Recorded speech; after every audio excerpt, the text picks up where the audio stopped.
प्रताप का जन्म पाली जिले के अखेराज सोनगरा की पुत्री एवं महाराणा उदय सिंह की महारानी जयवंत कमर की कोख से विक्रम संवत 1597 में अर्थात 9 मई 1540 को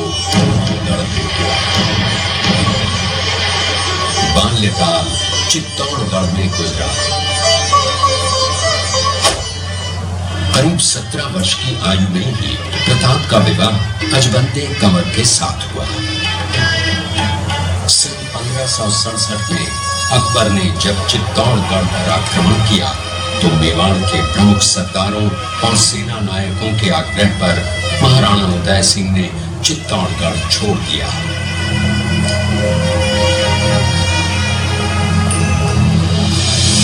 मुगलों के प्रति उनमें घृणा के भाव जागृत हो गए। अपने देश, कुल, गौरव और मातृभूमि की मर्यादा के लिए प्राण न्योछावर करने वाले योद्धाओं और ललनाओं से प्रताप ने न केवल सीख ली बल्कि ये घटना उनके जीवन का आधार बन गई। अपने पिता के साथ दुर्गम पहाड़ों में रहने के बाद प्रताप ने गोगुंदा में अपना पड़ाव कायम किया। फरवरी 1573 को महाराणा उदय सिंह का देहांत हुआ।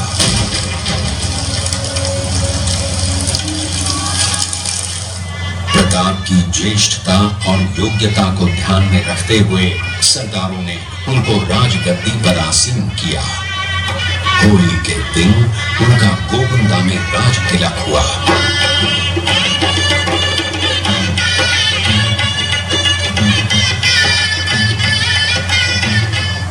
उस समय तक लगभग सभी राजाओं ने मुगल सम्राट अकबर की अधीनता स्वीकार कर ली थी। एकमात्र महाराणा प्रताप ने अपना मस्तक अकबर के आगे नहीं झुकाया। अपनी स्वाधीनता और सार्वभौमिकता के अधिकार को सर्वोपरि माना। अपने दृढ़ निश्चय का परिणाम प्रताप अच्छी तरह जानते थे।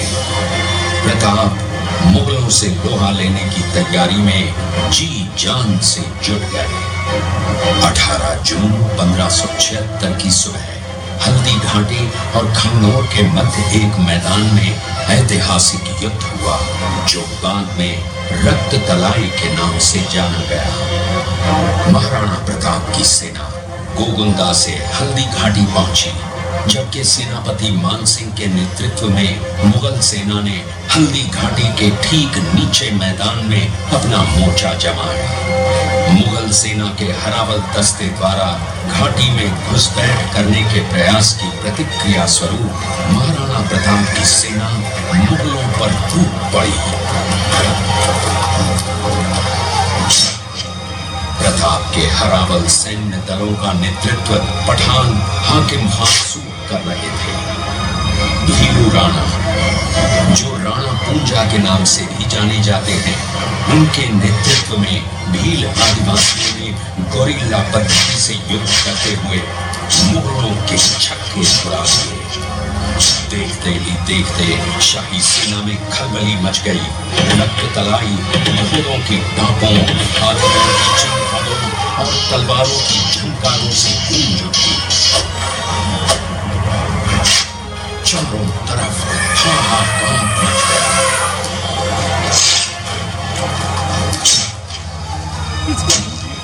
युद्ध का घटनाक्रम अचानक उस समय बदल गया जब प्रताप ने अपने घोड़े चेतक को एड़ लगाकर मानसिंह के हाथी पर चढ़ा दिया और उस पर भाले से भरपूर वार किया। मानसिंह हौदे में दुबक गया। हाथी से उतरते समय चेतक की एक टांग कट गई। इस स्थिति को भांपकर महाराणा प्रताप के हमशक्ल सेनापति झालामान ने महाराणा प्रताप से आज्ञा लेकर उनका राजमुकुट धारण किया। मुगल सेना झालामान को महाराणा प्रताप समझकर उन पर टूट पड़ी और झालामान शहीद हो गए। उधर चेतक ने अपने स्वामी को 5 किलोमीटर तक 3 टांगों पर ही लेकर एक बरसाती नाले को पार किया। उसके पश्चात उसकी प्राण पखेरु उड़ गए। महाराणा प्रताप के मन पर गहरा प्रभाव पड़ा। परिणाम स्वरूप उन्होंने मुगलों पर विजय प्राप्त करने तक राजसी ठाट बाट छोड़ने और पत्तों पर भोजन करने का प्रण लिया, जिसे उन्होंने जीवन भर निभाया। महाराणा प्रताप ने अपना सैन्य बल बढ़ाकर सर्वप्रथम अरावली पर्वत की घाटियों में बसे दिवेर पर चढ़ाई कर विजय प्राप्त की। इसके बाद कुंभलगढ़ पर भी विजय प्राप्त की। सिर्फ चित्तौड़गढ़ को छोड़कर सारे मेवाड़ को अपने अधीन कर लिया।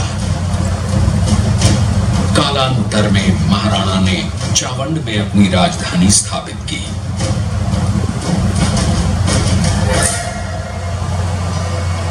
19 जनवरी 1597 को राणा प्रताप ने मात्र 57 वर्ष की आयु में इस संसार से प्रयाण किया।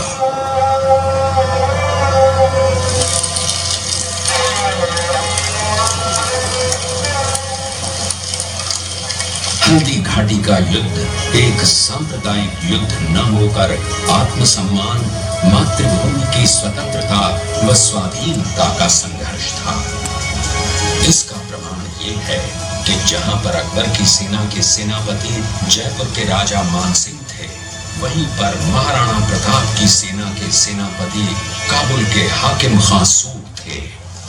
महाराणा प्रताप स्वतंत्रता की वेदी पर एक ऐसा अंगारा था जो आत्मसम्मान व देश गौरव के लिए दिन रात जलता रहा, धधकता रहा और अंत में बुझकर भी उसने देश में ऐसा लौह भर दिया जिसकी प्रखर किरणों ने भारत माता को गुलामी की जंजीरों से मुक्त कराने के लिए सदा प्रेरित किया।